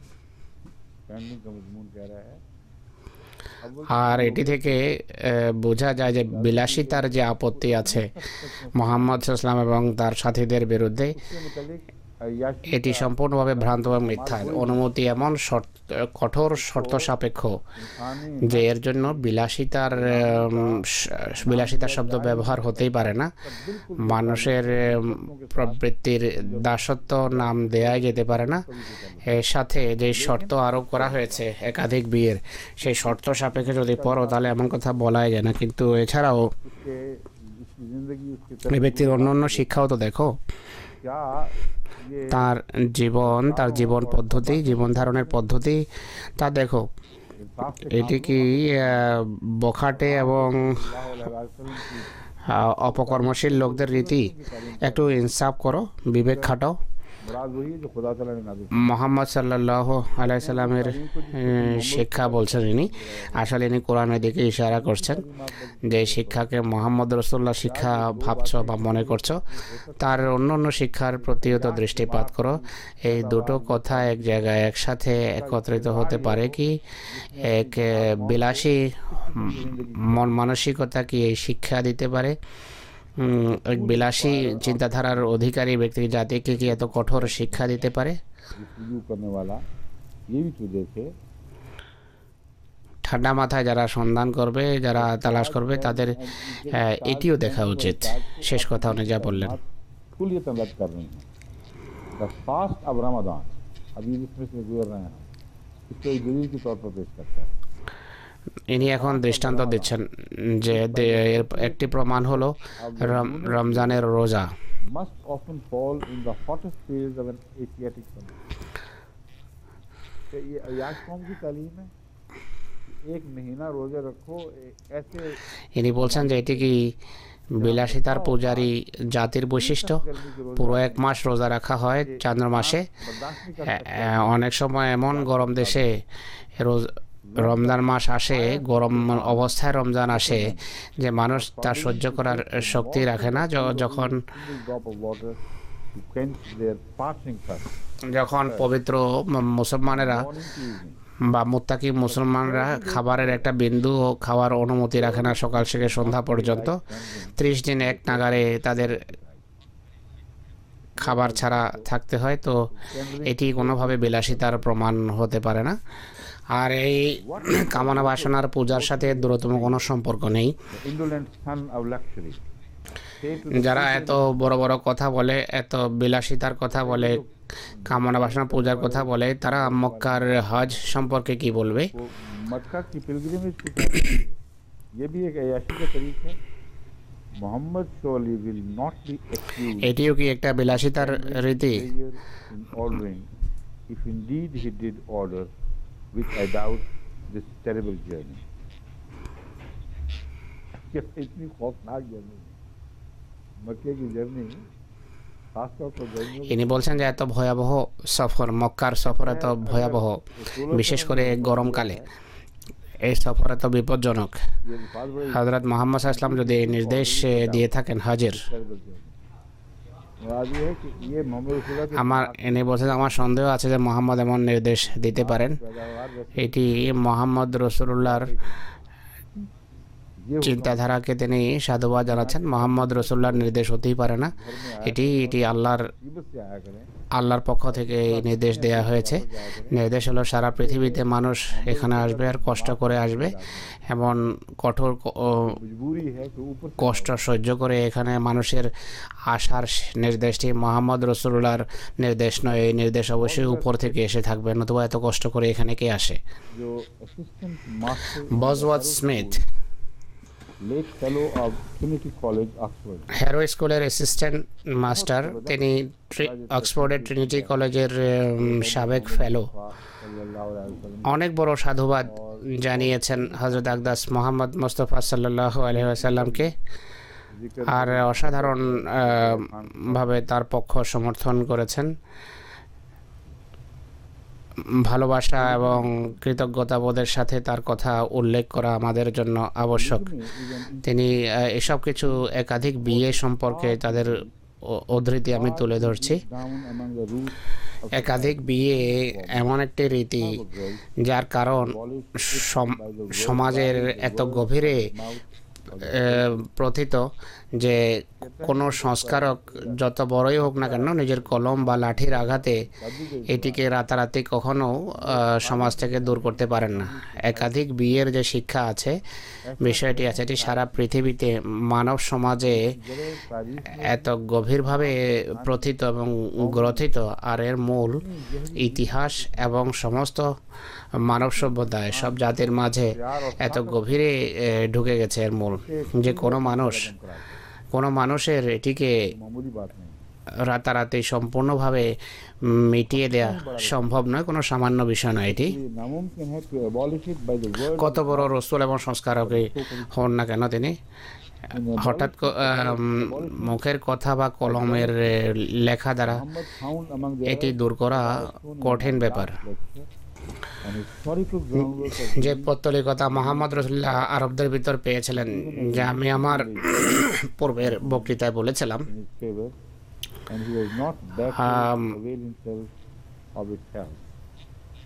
সেই পৌত্তলিকতার বিরুদ্ধে সেই সমাজে বিরাজমান ধর্মের ভিতরও শিক্ষা ছিল। শিরকের বিরুদ্ধে হযরত মুহাম্মদ সাল্লাল্লাহু আলাইহি ওয়াসাল্লামের যে জিহাদ, সেটি অসাধারণ এবং মহান এক জিহাদ ছিল।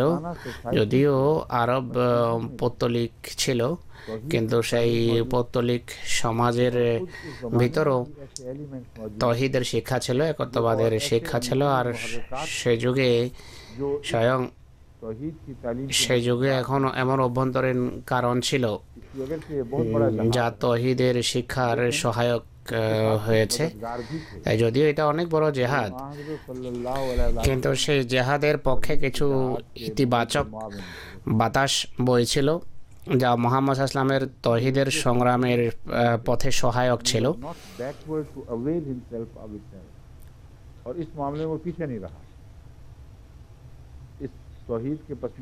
আর তিনি এই বিষয়ে পিছিয়ে ছিলেন না। রাসূলুল্লাহ সাল্লাল্লাহু আলাইহি ওয়াসাল্লাম তৌহিদের এই যে পটভূমি ছিল, সেখানে তৌহিদের পক্ষে যে অনুভূতি ছিল, মানব হৃদয়ে যে আবেগ অনুভূতি ছিল, যা সামনে আসার সুযোগ হয়নি কোনো কারণে, মুহাম্মদ ইসলাম সেইগুলোকে কাজে লাগিয়েছেন। তিনি এই ব্যাপারে পিছিয়ে ছিলেন না।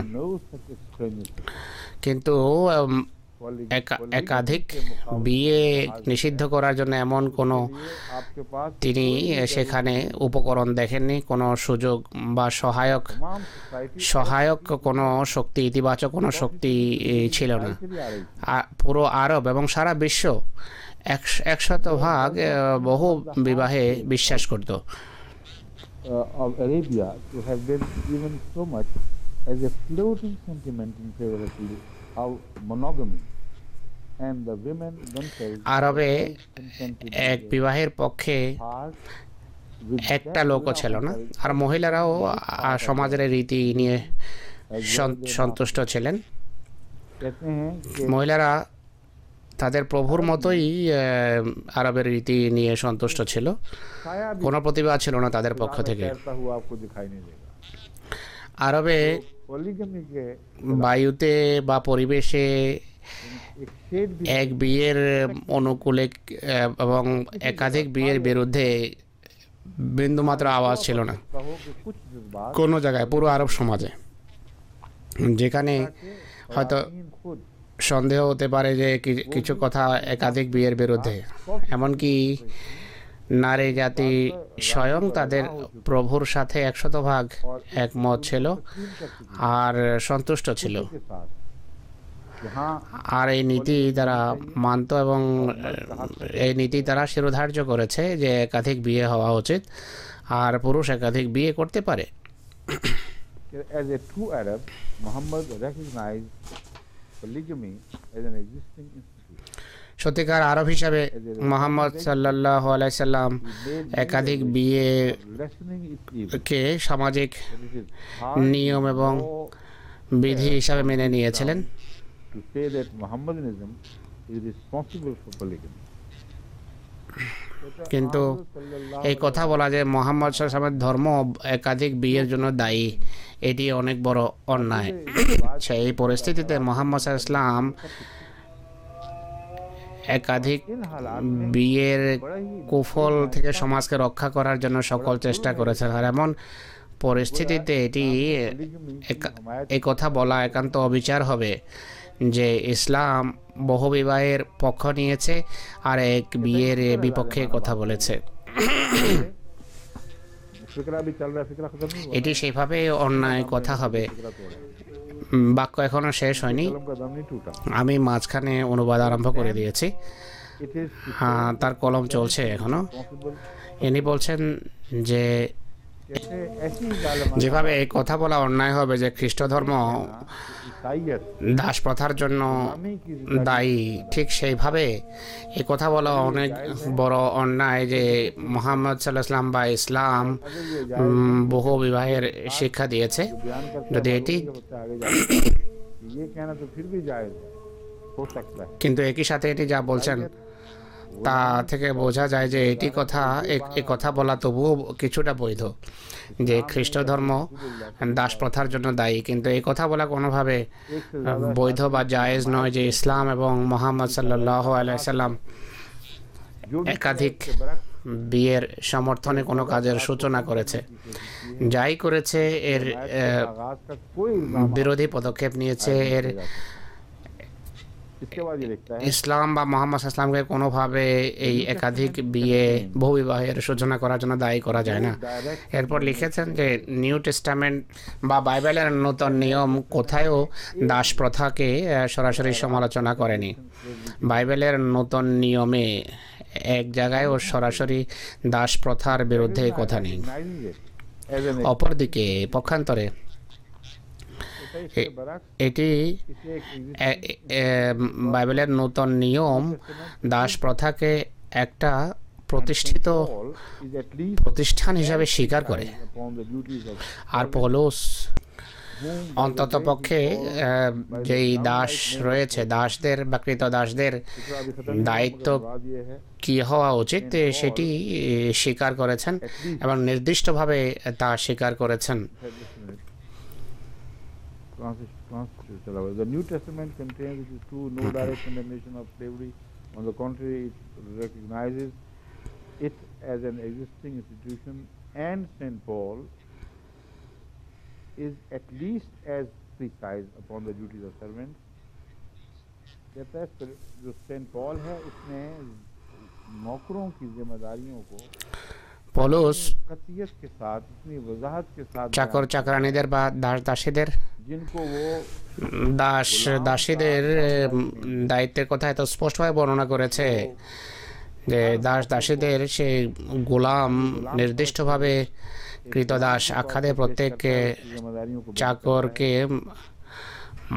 দাস হিসাবে পেশ করে এবং দাসের বা দাসের দায়িত্ব কি হবে তার নির্দিষ্টভাবে চিহ্নিত করেছে। আর এই পরিভাষা দাস বা কৃতদাসের এই যে পরিভাষা, हर खिदमत এটি কোরআনে বিরল ব্যবহার হয়ে থাকবে। लेकिन कहता है सेंट पॉल প্রত্যেক খেদমতকারীকে সেবককে কোরআন কৃতদাস আখ্যা দেয়নি, কিন্তু ইনি বলছেন যে সেন্ট পল বলে, ইনি আসলে এটি বলতে চাচ্ছেন যে খ্রিস্ট ধর্ম অভিযুক্ত হতে পারে দাস প্রথার জন্য, দাস প্রথার প্রসার এবং প্রচারের জন্য দায়ী হতে পারে, কিন্তু ইসলামকে এর জন্য কোনোভাবে দায়ী করা যায় না।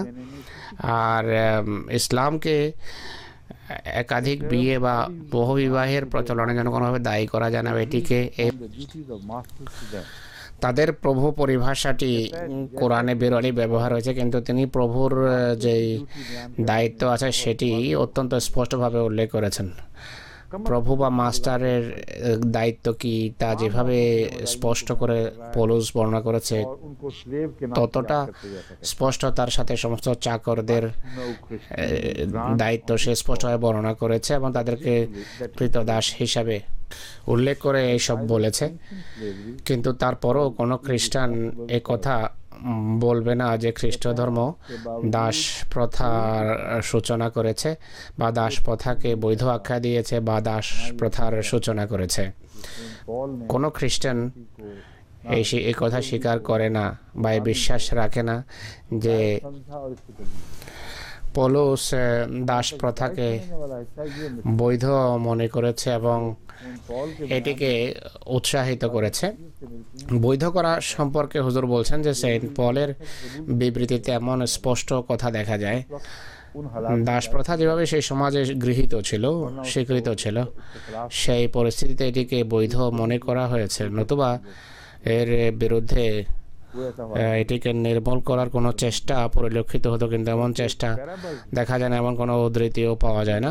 है বরং যে সমস্ত উপমা আছে, বিভিন্ন উপমাতে বা প্যারাবলে, कि नौकरों को पेश किया गया है वो भी स्लेवरी का रंग যেমন আঙ্গুরের বাগানের প্রেক্ষাপটে দাসদের কথা উল্লেখ করা হয়েছে, এটিও এক ধরনের দাস প্রথার উল্লেখ। সেখানে দেখা যায় আরও অনেক এমন गैर मजहबी कदर के तौर पर উদ্ধৃতি আছে और ये नतीजा जो निकाल रहे हैं बहुत जल्दी যাতে কোনো জায়গায় দাস প্রথাকে বা দাস প্রথার সমালোচনা করে কোনো উদ্ধৃতি দেখা যায় না। তো ইনি যে উপসংহার টানছেন এই লেখক, সেটি সঠিক।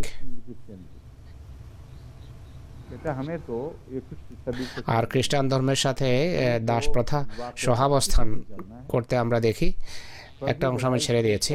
ইনি বলছেন যে আমাদেরকে বাস্তব ঘটনার অনুসরণ করতে হবে, কাল্পনিক কোনো যুক্তি উপস্থাপন করা আমার কাজ নয়। আর বাস্তবতা আমাদের সামনে যা তুলে ধরে আর বাস্তব ঘটনা যা আমরা দেখতে পাই তা হলো খ্রিস্ট ধর্ম এবং দাসপ্রথা সহাবস্থান করে। even till this 19th century कहता है वाकयात बहरहाल यही हैं कि क्रिश्चियनिटी উনি বলছেন যে বাস্তব সত্য হলো उम्र गुजारी है और খ্রিস্ট ধর্ম দাস প্রথার হাতে হাত রেখে জীবন কাটিয়েছে, জীবন যাপন করেছে, আর এটিকে বৈধতা দেওয়ার अब बताएं इसके बावजूद প্রমাণ আমরা আজও দেখি। ঊনবিংশ শতাব্দী পর্যন্ত আমরা এটি দেখতে পাই। তা সত্ত্বেও এরা বলে যে কেউ যদি বলে যে খ্রিস্ট ধর্ম দাস প্রথার কে প্রচলন দিয়েছে বা দাস প্রথার কে উৎসাহিত করেছে, এই কথা বললে কেউ ভুল বলবে। হুজুর বলছেন যে এই ধারণা ভুল। খ্রিস্ট ধর্ম এবং দাস প্রথা সহাবস্থান করেছে, সবসময় হাতে হাত রেখে চলেছে। তো এই উদ্ধৃতিগুলো বড় আকর্ষণীয়, তাই ইনশাল্লাহ আগামীকাল আবার আমরা আলোচনা করব।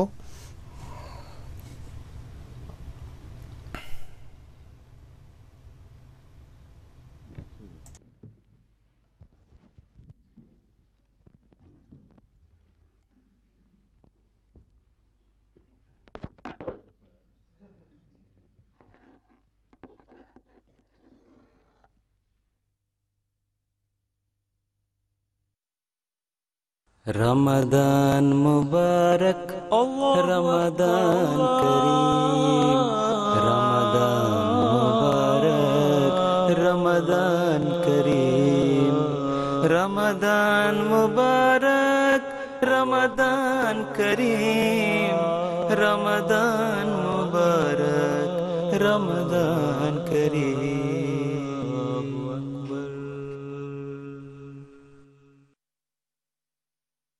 Coming up next here on MTA is another edition of MTA Variety.